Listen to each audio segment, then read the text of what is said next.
is we're going to light our chalice as usual.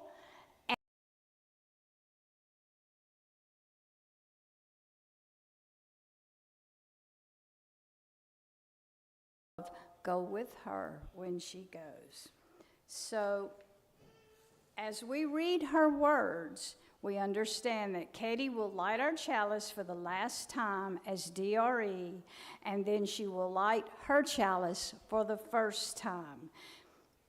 So I invite you now to rise in body or spirit as we light this chalice with the words written by Katie.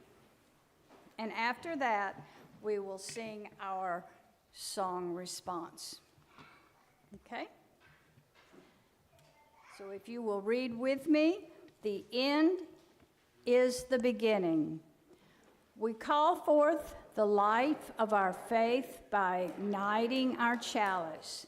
This spark of new beginnings invites us into a sacred space to reflect where we have been and where we are going.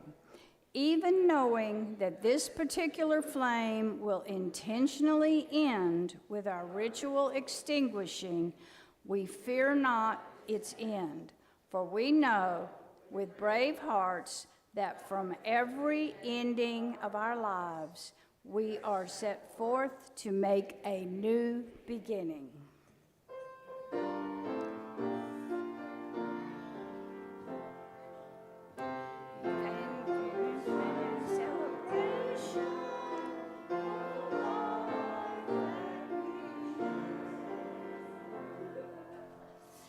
Now, if you will remain as you are for our opening hymn, which is number 354 in the big gray book. We laugh, we cry, and we're going to sing verses 1, 2, and 4.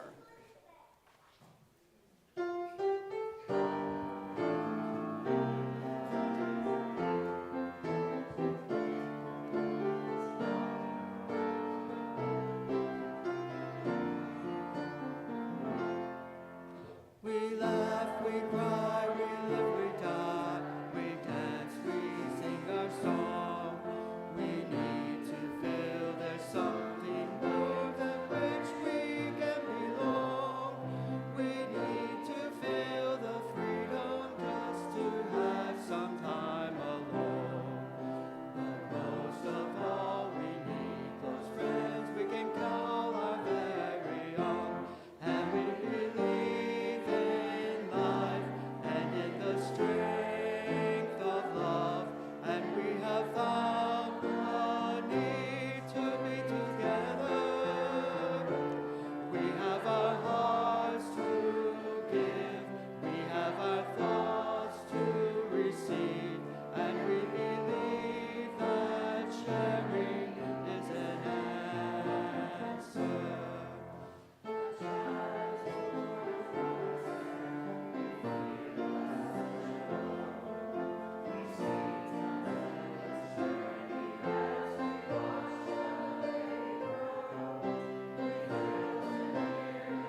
Good morning. Can I have my helpers come up for the time for all ages? Yeah. Yeah, Jackie, that's you. Would y'all sit over here, please? And Journey, you can come right here. And then all your friends are here. Katie, give me a purple carpet square. We want to read you a story to thank you for all the stories you've read to us over the years. It's truly been so meaningful to all the young people in our congregation and to all the big people in our congregation. I know it's a very important part of the service to everybody, so we're going to read you a story today. And it's a story about change, because a lot is changing for everybody today. It's called Change Sings by Amanda Gorman. I can hear change humming in its loudest, proudest song. I don't fear change coming, and so I sing along.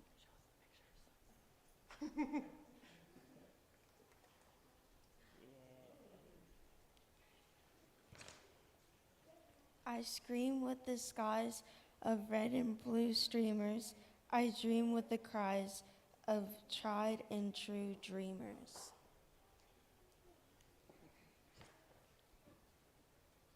I'm a chant that rises and sings and rings. There is hope where my change sings.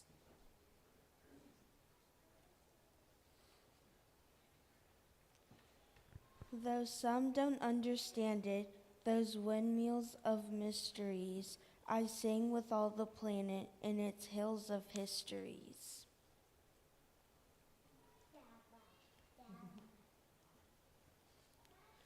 I hum with 100 hearts, each of us lifting a hand. I use my strength and smarts, take a knee to make a stand.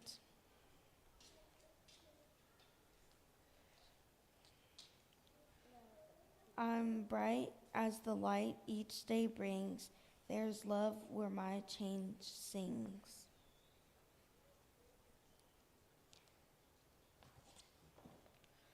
I show others tolerance, though it might take some courage.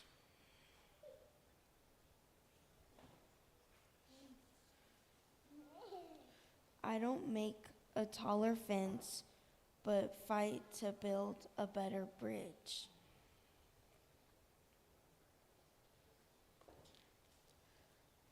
I talk not only of distances from where and how we came.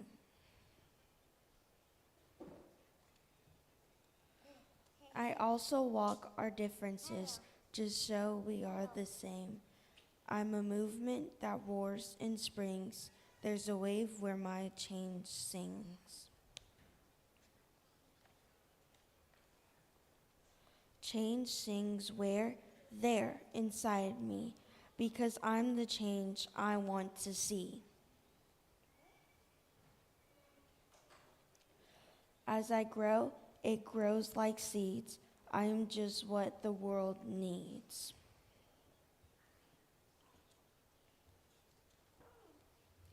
I'm the voice where freedom rings. You're the love your bright heart brings. We are the wave starting to spring, for we are the change we sing. We're what the world is becoming, and we know it won't be long. We all hear change strumming. Won't you sing along? Thank you, Journey. That book is a gift for you from all of the RE team and volunteers and families, and we have a few more. Y'all can give her the books.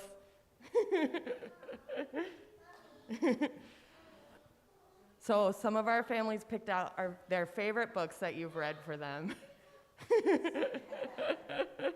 and some new books that you haven't seen before.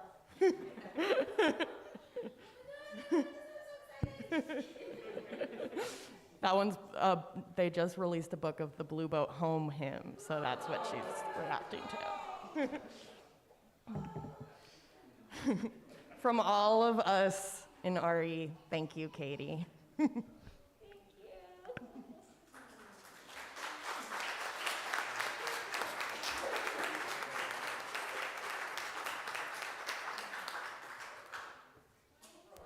Now, while everybody makes their way back to their seats, gives Katie hugs, I see we have some visiting families, and I just want to let y'all know we do have a kids' room in the hall on the right, so if y'all want to go hang out and play in there, young people are welcome there anytime during the service. They are also welcome to stay in the sanctuary. We have some pew packs in the back, so you can come and go as you please, and welcome.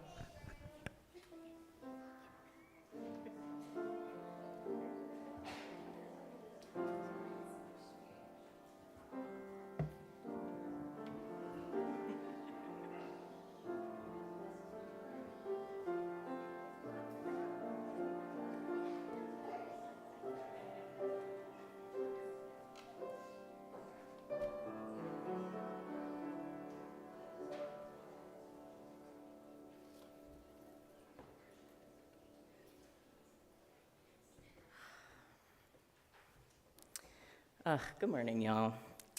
If you, haven't noticed already, our beloved Katie Gelfand is leaving her position in the church that she's been in for 10 years. So some of this day is about celebrating Katie, and I'm really glad y'all are present for that. Today, for our prayer meditation, I'm going to read a poem by Mary Oliver that's called The Journey, an old favorite. And before I do, I'll just let y'all know, especially for new folks, after we read our prayer or meditation, we take a couple minutes of silence, take some deep breaths, those things.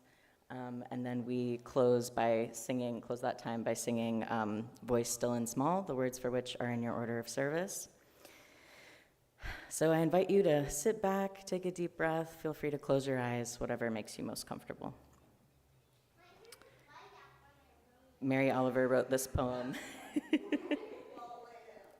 There you go. Mary Oliver wrote this poem in 1986, and it's called The Journey. One day, you finally knew what you had to do and began, though the voices around you kept shouting their bad advice, though the whole house began to tremble, and you felt the old tug at your ankles. Mend my life, each voice cried, but you didn't stop. You knew what you had to do. Though the wind pried with its stiff fingers at the very foundations, though their melancholy was terrible. It was already late enough, and a wild night, and the road full of fallen branches and stones. But little by little, as you left their voices behind, the stars began to burn through the sheets of clouds, and there was a new voice, which you slowly recognized as your own.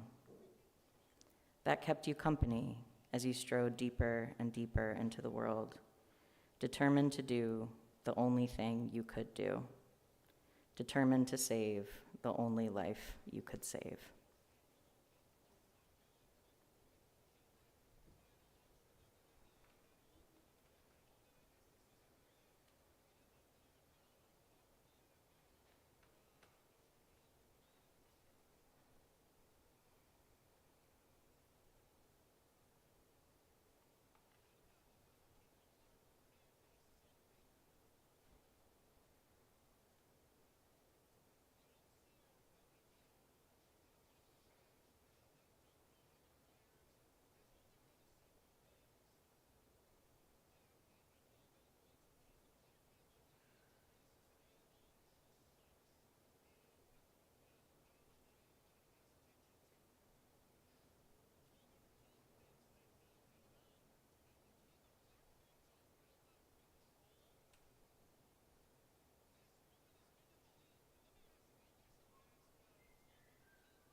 Please join me now as we read our responsive reading, which you will find in the insert of your order of worship.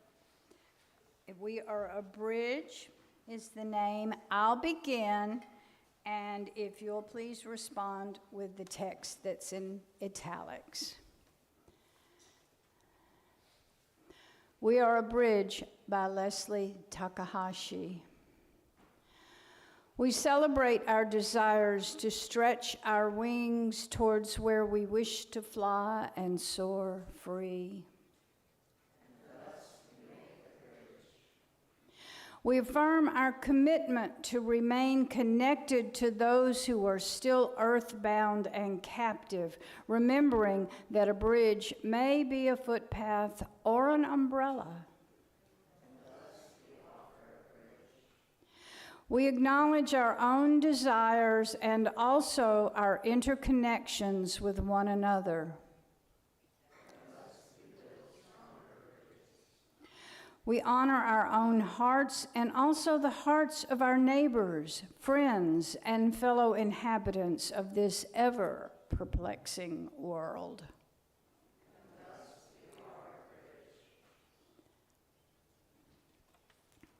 Thank you.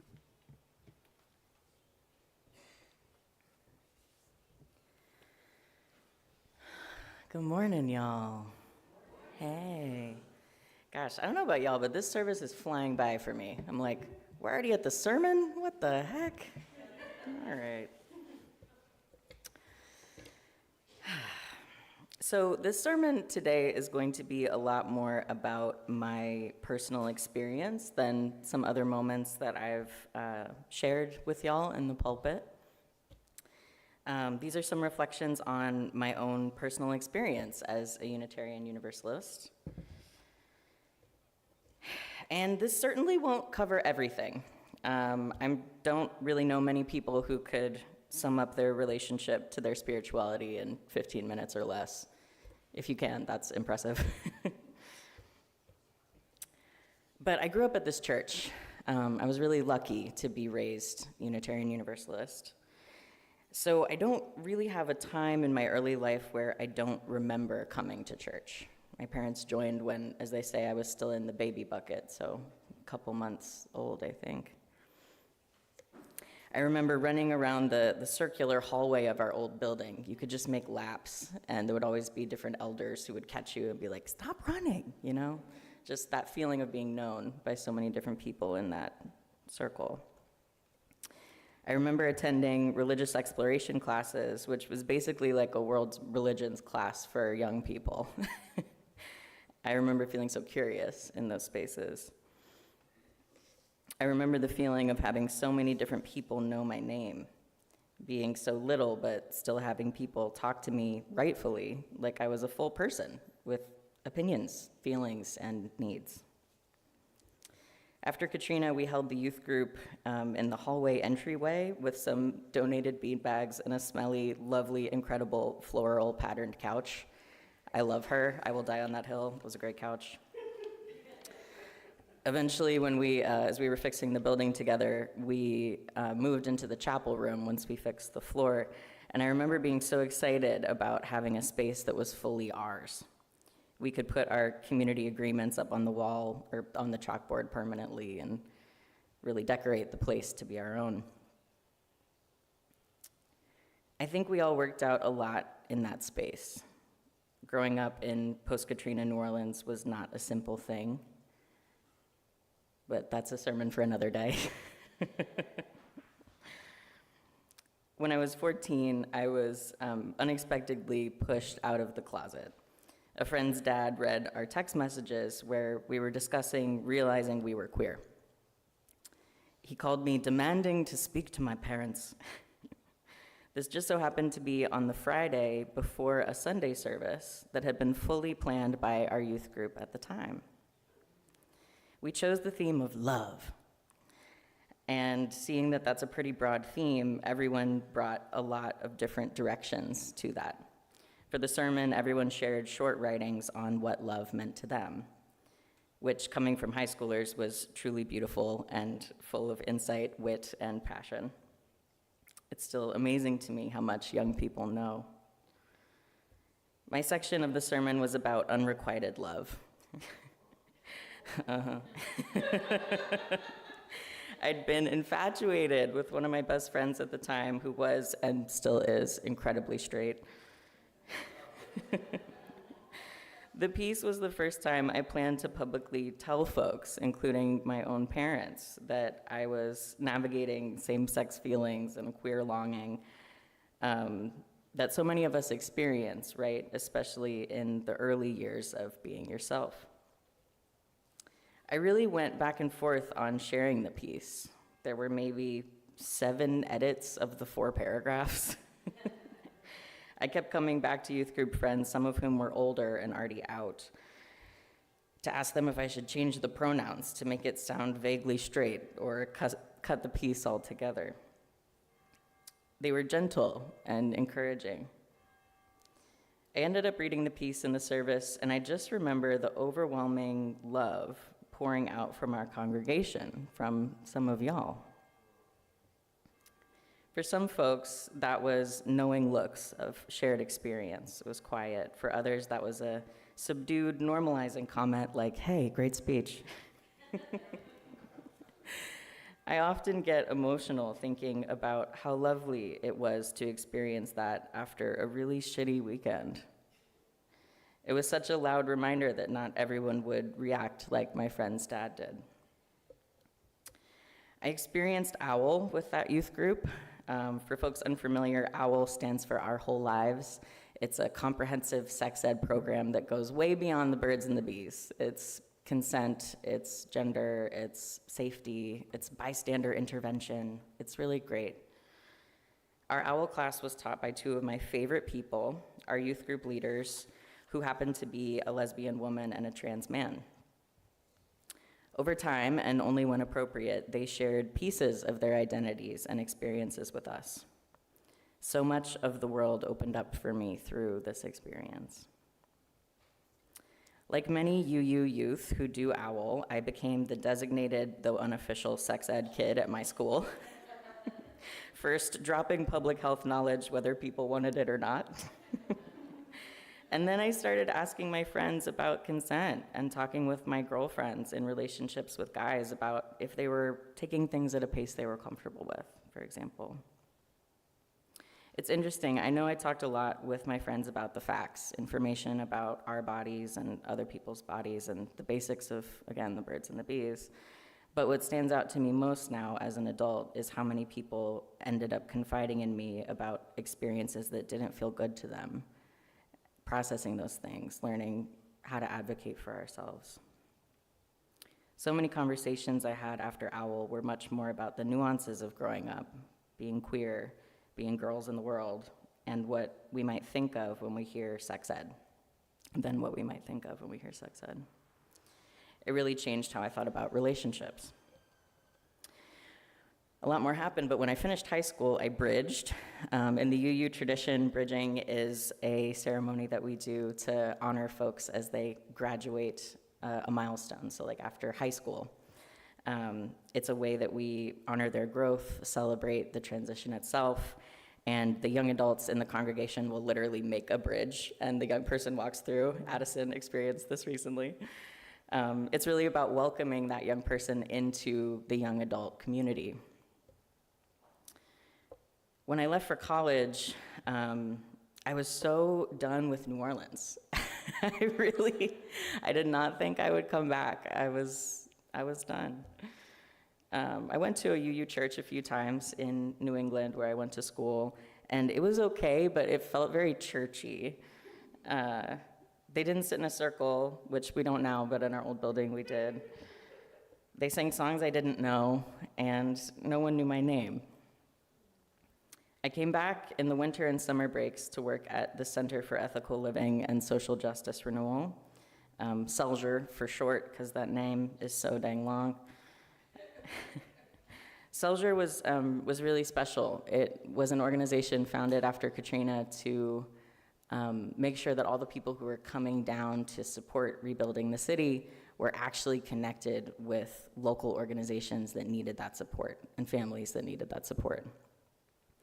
And through that process, a lot of our community partners started to realize, hey, a lot of the people who are coming down are folks with class privilege or folks who are white and are coming with all their own internalized stuff about what it means to show up and help and save and fix. And so we started partnering with the People's Institute for Survival and Beyond and built a racial justice curriculum to really deepen our accountability to each other.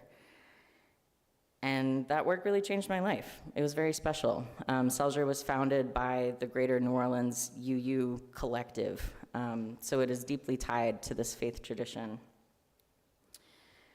After school, school was an experience that made me very quickly realize how much I loved and missed New Orleans. I moved home and worked at Selger and in the lumberyard at the Green Project. And at that point, I got pretty fatigued with the idea of church. I had come out as trans a few years before, and I didn't really know how to exist in this space where folks had known me for so long as a certain kind of person. I felt a lot more comfortable in a group of strangers than in a place where it felt like everyone knew me as a small child. I felt like people wouldn't understand why I was using a new name, and I didn't want to have to explain they, them pronouns to people. I didn't want it to be a whole thing, you know? I wanted to be invisible, which is true for a lot of pieces of my life at that time. I don't often talk about this in mixed company, but I think that there's something inherent in many people's experience of coming out as queer or trans that's deeply internalized, something that is often tied to guilt or shame. This isn't because of us, right? It's not because there's anything wrong with us. It's because growing up, every system in this country was set up to serve certain folk, right? White, cis, non-trans, able-bodied men. It's because back when I came out, I could count the queer movies I'd seen on one hand, same-sex marriage was still illegal, and to me, safe spaces for LGBTQ folk mostly looked like gay bars that I was technically too young to get into. And Lord knows, it was much worse for the folks before me, navigating literally any system, from incarceration to healthcare to social services. It's because violence against our people was and is commonplace, especially for my beloveds of color. It's because of the looks and reactions I'd experience when kissing my partner at the time in the wrong public space. So we are not the problem. And internalizing guilt and shame are sometimes unavoidable in oppressive systems like this. They tell us we are perverse. Just 2 years ago, I was testifying at the Capitol against the anti-trans bills in the legislature, and our elected officials were calling trans people groomers to our faces. Shame. I hate to say it, but when they try to make you feel like you're the problem, sometimes, unfortunately, it works. I felt this a lot before I came out as gay, and I felt this even more as I was coming out as trans. So I'd rarely come to church. And when I did, I would slip in late and I'd leave early. I'd say hi to like 2 of y'all and I'd dip. I was out. I really focused on things like work and trying to get out of debt, community organizing, dating, building queer and trans community here. I started working in healthcare, in HIV prevention, and with a syringe service program, which I loved so much. After a few years and the unexpected chaos of the COVID pandemic, I moved into the gender clinic and worked as a patient navigator. I coordinated care for hundreds of people, attended appointments with folks, supported them through completing the complex requirements to access some types of gender-affirming care.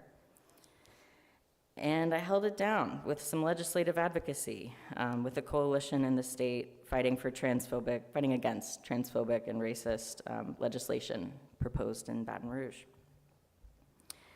Some of y'all know those things about me, but what I talk about less is how depressed I was at the time, you know?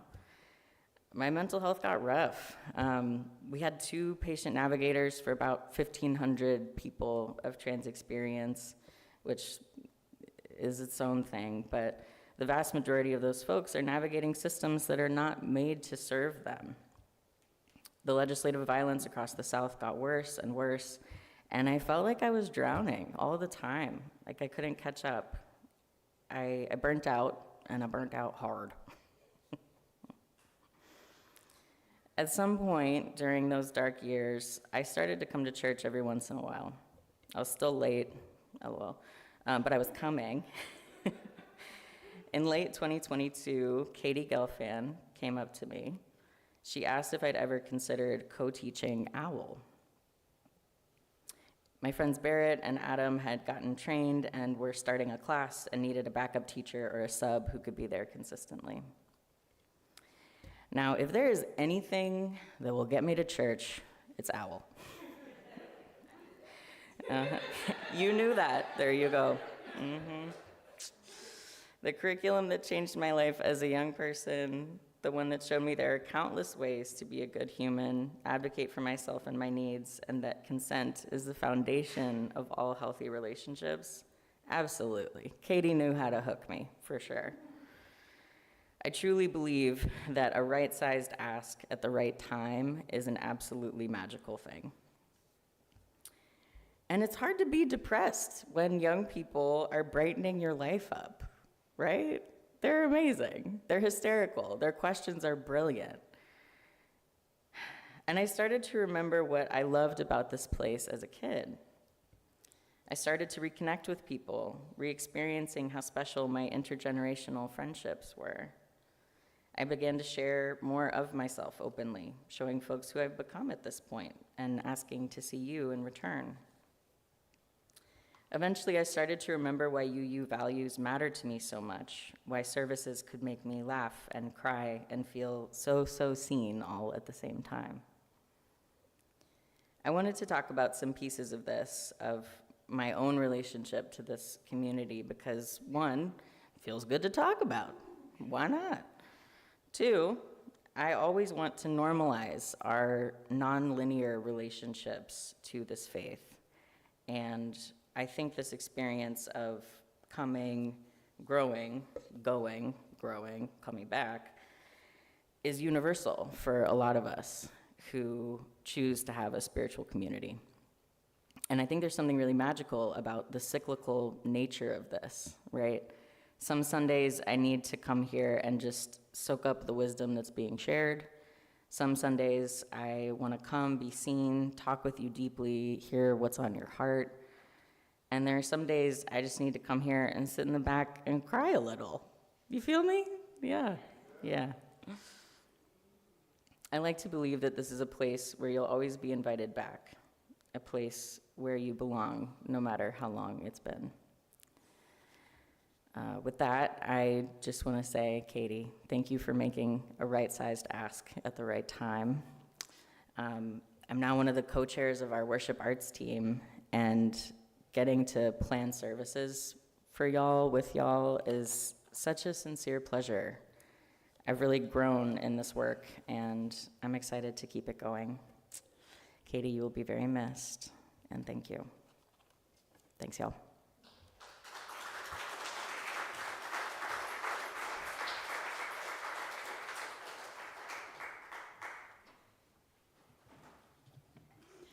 As someone who went away and came back, I can attest, I am a witness. It is so much more meaningful coming back, and I want to say also working with you, Tucker, has been so pleasurable, and I look forward to more work together.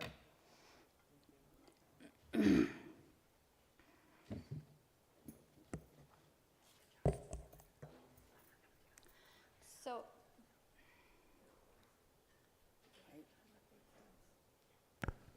at this time, I'm going to invite Katie back up again.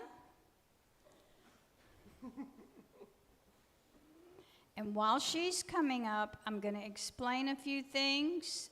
I'm going to ask you to stand over on the other side a little bit, yeah, so I can be a little on the, yeah. And yes, there you go. There you go.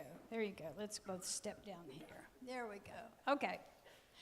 So I'm going to explain a few things to y'all because y'all are part of this, a big part of this.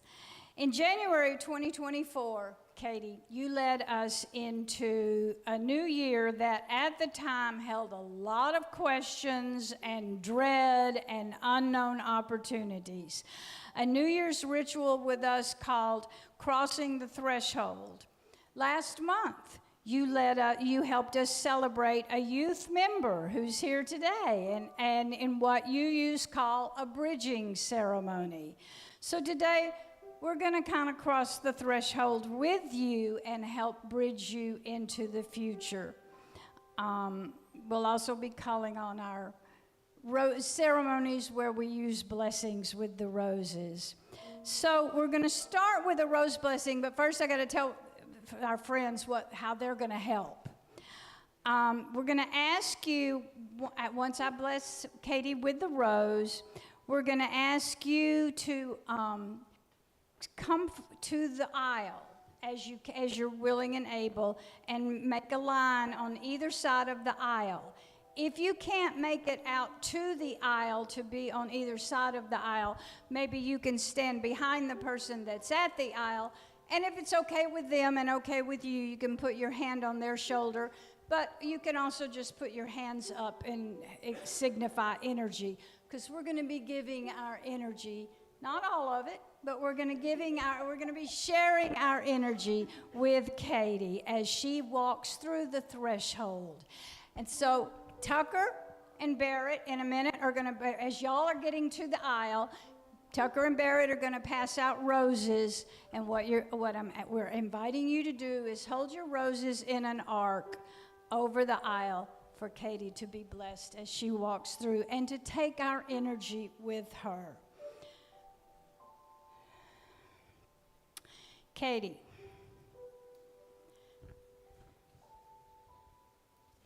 Page 2.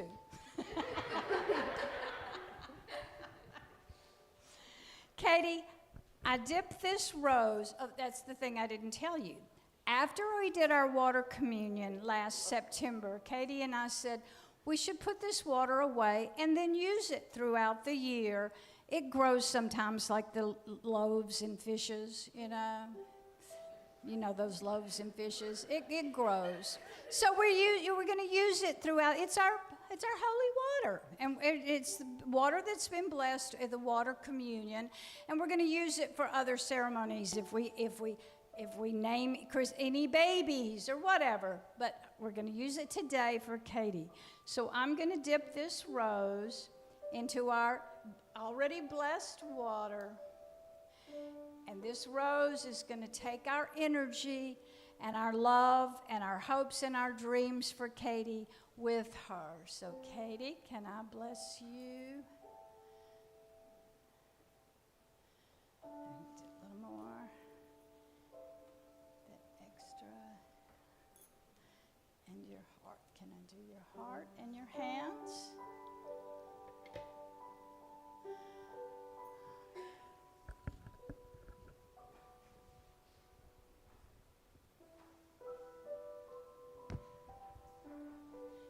Y'all can be moving to the aisles now.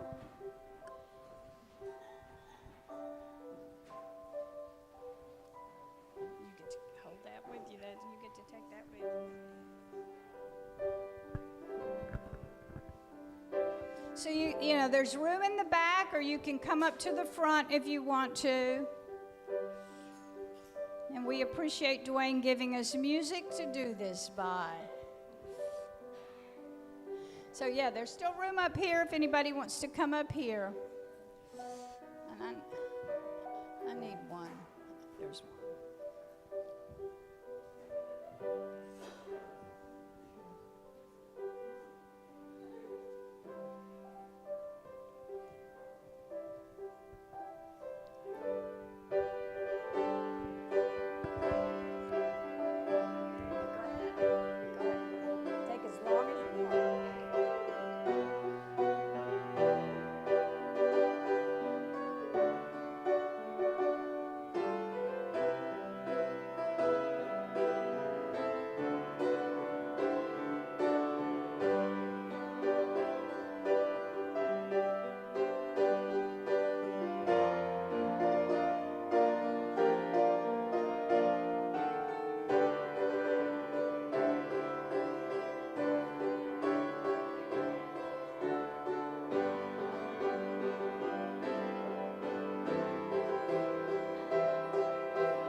Okay, please be seated.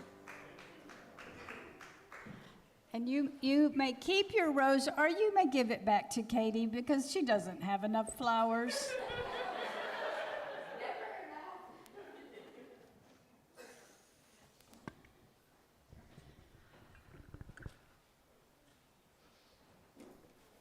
Okay.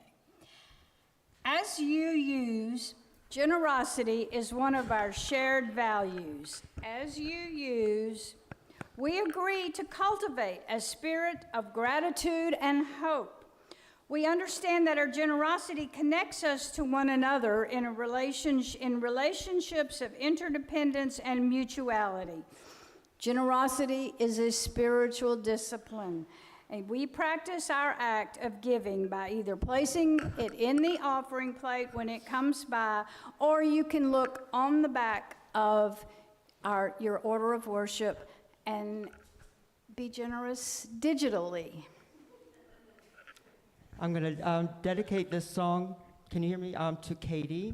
I hate that my back is to you, but that's the way the piano is.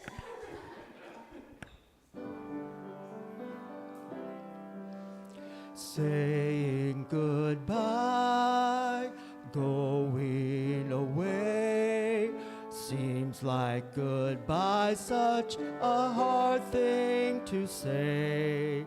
Touching a hand, wondering why, it's time for saying goodbye. Saying goodbye, why is it sad?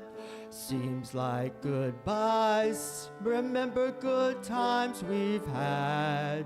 Much more to say, foolish to try. It's time for saying goodbye. Don't want to leave, but we both know sometimes it's better to go.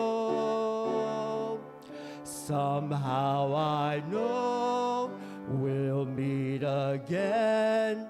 Not sure quite where, and I don't know just when. You're in my heart, so until then, it's time for saying goodbye. Wanna smile, wanna cry, saying goodbye.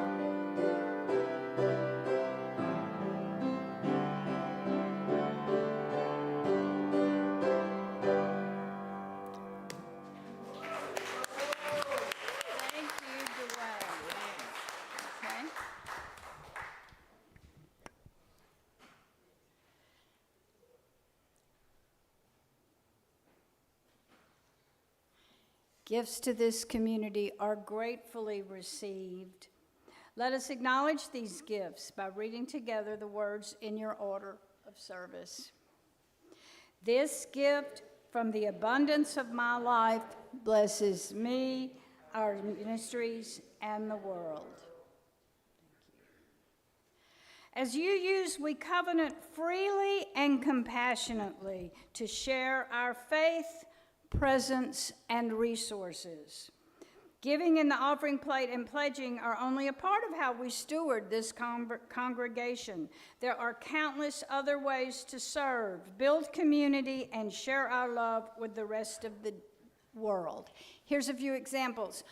July 8th, right here, we are going to have a screening of a documentary called Plantation Vacation. It is, with a follow-up of question and answers with the two representatives of the founders of the Descendants Project, and that's Joe and Dr. Joy Banner. We have had one of them here before. They're identical twins, and I'm not real sure which one we had here before. I think it was Joe. It was Joe. Thank you. The Descendants Project is committed to the intergenerational healing and flourishing of the Black descendant community in the Louisiana River parishes. The lands of the river parishes hold the intersecting histories of enslavement, colonialism, and environmental degradation, and that is a huge challenge for them now. So please do come to that. Watch your digest. Comes weekly, 5 o'clock in your inbox on Fridays. And do attend that. Also, I'm hoping that we can have a showing soon of the General Assembly 2025 WARE lecture. You know, that's the lecture, the big lecture every year. And this year, the speaker was Imara Jones, who is a transsexual woman, a transgender woman, a journalist, who laid out in brilliant detail how the Christian nationalist right has taken trans people and dehumanized them and used them to kind of scatter us and our vote. So, and how that is just their first step, their dangerous step. So please watch for us to do that. We're going to try to do that. And I have a spotlight announcement from Jane Bernard, or she has a spotlight announcement.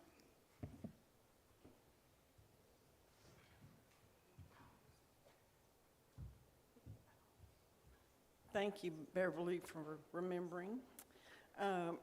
This coming Tuesday, July the 1st at 5:30, there is a rally and march with the theme Demand an End to ICE Raids and Release Those Unjustly Detained, starting in Spanish Plaza and then marching down to Lafayette Square.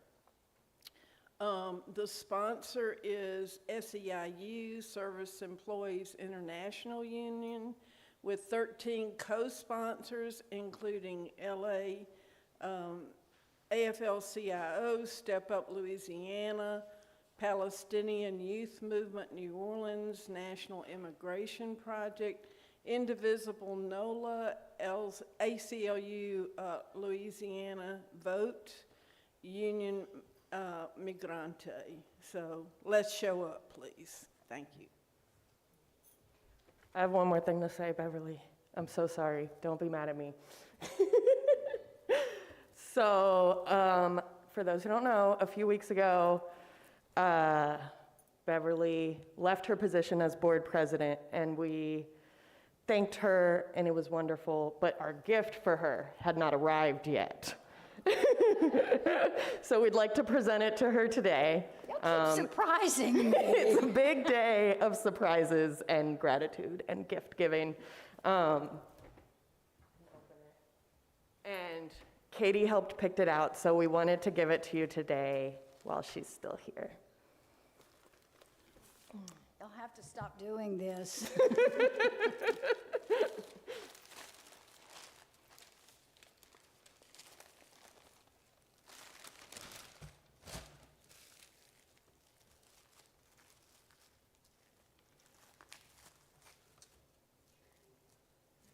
It's in here. I'm going to show it to you. I'm going to hold it up in front of the flame. Oh. It's a purple iris. Oh, my goodness. And I have the window to put it in. And dress to match it. Thank you so much for your dedication as our president, Beverly. And it was made in California.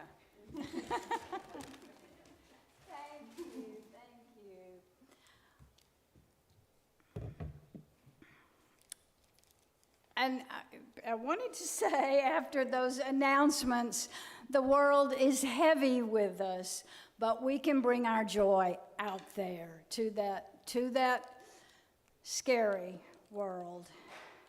And with that, I'm going to ask you to please stand, embody your spirit, and join in our chalice extinguishing. Katie, I guess you can come up and and do that for us. And the words are in your order of worship. We extinguish this flame, but not the light of truth, the warmth of community, or the fire of commitment. These we carry in our hearts until we are together again. And now, if you will remain as you are for our closing hymn, we will rise together. And the words are in your order of worship on the insert.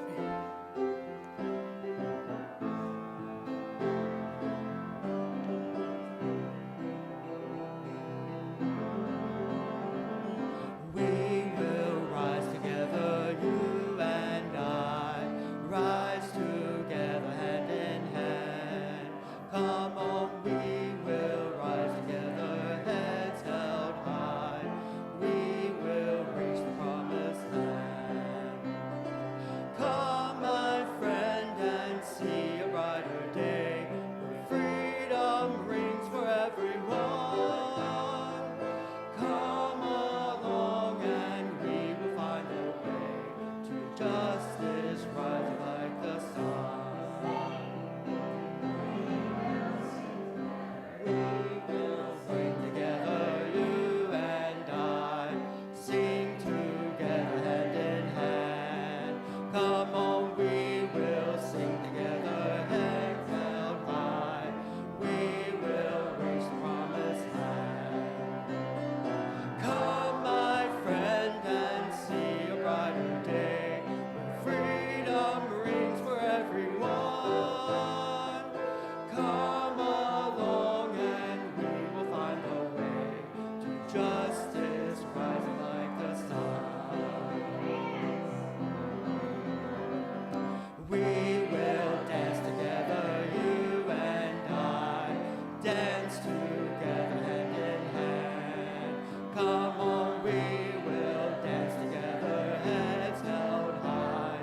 We will reach the promised land. Come, my friend, and see a brighter day, where freedom rings for everyone.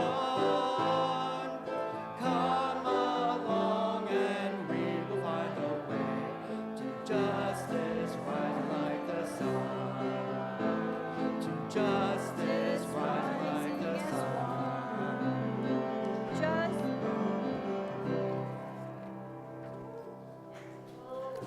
my beloveds, this church is a place in our hearts no matter where we go. In a way, we live our lives. Wherever and however we gather, we bring and share the spirit of love and life.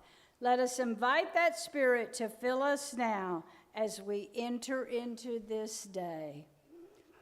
Thank you.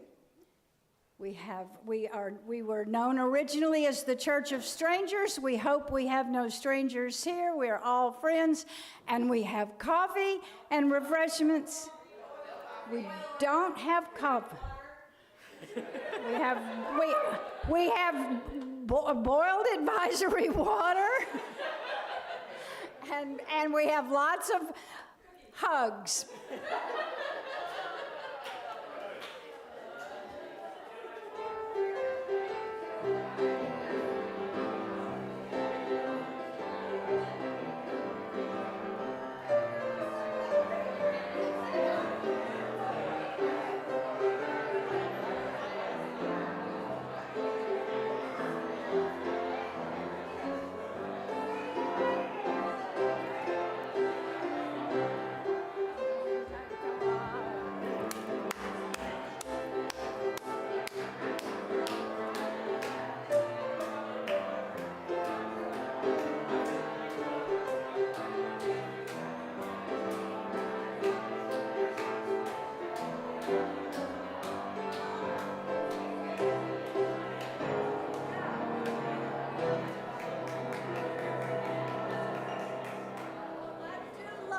Boogie woogie, I do.